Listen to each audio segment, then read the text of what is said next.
Good. All right, try this one more time. Take 3. Take 3. All right, good evening, folks. I am Ashley Farrell and back again for another week's worth of yoga vlog here with Flirt Magazine. I'm here with my good friend Amanda, and we decided last minute to take a little adventure out to Vancouver for Gay Pride. So if you're wondering what all the excitement and music is happening on the other side there, there's a fantastic pool party going down. Yeah. So we've decided to actually just take a little bit of a yoga break from all of the fun and excitement that is happening throughout the city this weekend. And Amanda is going to help me demonstrate extended puppy pose for you folks today. It's kind of going in the theme of all of the other postures, something a little bit more gentle, and again we're building up to a full sequence that I will get the opportunity to show you folks a little bit later on. But before we get started, I'm just going to let Amanda tell you a little bit about their experience with yoga and maybe some of the benefits that they've experienced from the times that she's practiced. Okay, I started about maybe 12 or 13 years ago going to a YMCA yoga class. This is kind of before it was trendy. There was not yoga studios really in Calgary. And I had this super wicked yogi, and that was my first introduction to yoga. I'm not a consistent practicer at all. I probably haven't done it for over a year at this point. But I do love it, and it's definitely something that just makes me feel really calm, and it's also just fun. So. Awesome. And Amanda and I were talking a little bit earlier today about how for some people yoga is something that they can do every single day, and that for the longest time I would like get really hard on myself because, you know, as a teacher I, you know, had this expectation that I should be practicing diligently every day. And while it's true that, like, you know, being diligent in your practice and like having that commitment is really important, sometimes, you know, it's not something that's right for where we're at with our mind, our body, or our spirit at the moment, and that's totally okay. And it just kind of goes with like the ebb and flow of life. Yeah. So yeah, as long as you're doing what works for you, that's what's important. All right, let's get into the pose here.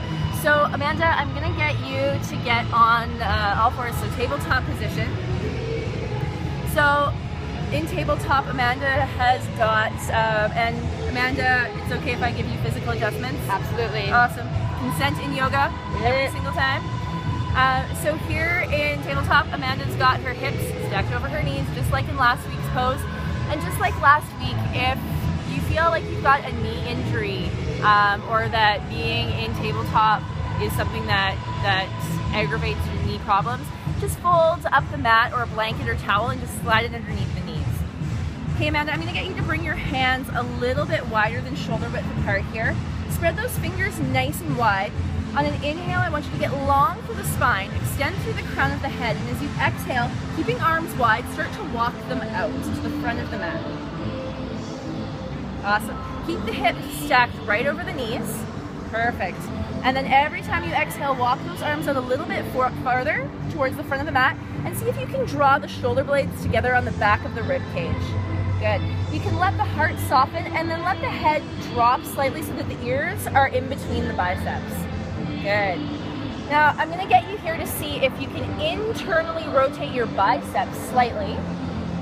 Good. Now see if you can bring some of that weight into the palms of the hands, just a little bit more.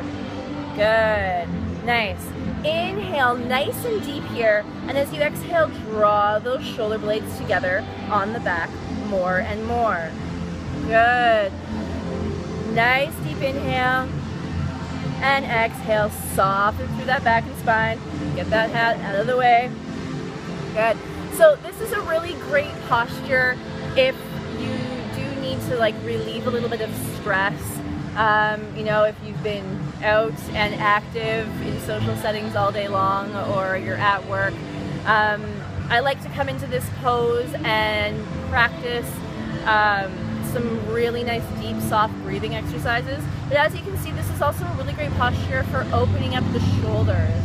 So if you've got you know, tight shoulders, or your shoulders, or there's pain in the shoulders, be very gentle with your body here. Good. Taking one more nice deep inhale, Amanda. Exhale, soften through the heart. Inhale. And then as you exhale, start to very slowly walk the hands back. You can come up and out of the pose.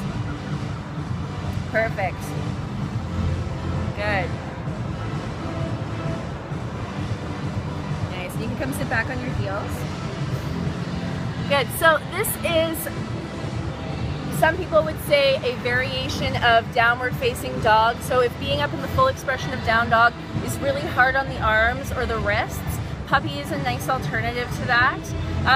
Likewise, some folks like to come into puppy as opposed to child's resting pose. Whether you've got, you know, pain in the knees, or you find that it's really tight in the hips or other parts of the lower body, puppy is a really nice alternative for that as well. So yeah, thanks again, Amanda, for helping me out with that. Happy Pride, everybody! Yeah, we've got some more Pride events to adventure to, and some fantastic queer folk to hang out with. So that's what we're gonna do. We'll see you next week. We'll be back in the hometown by then. But thanks so much. Bye. Bye.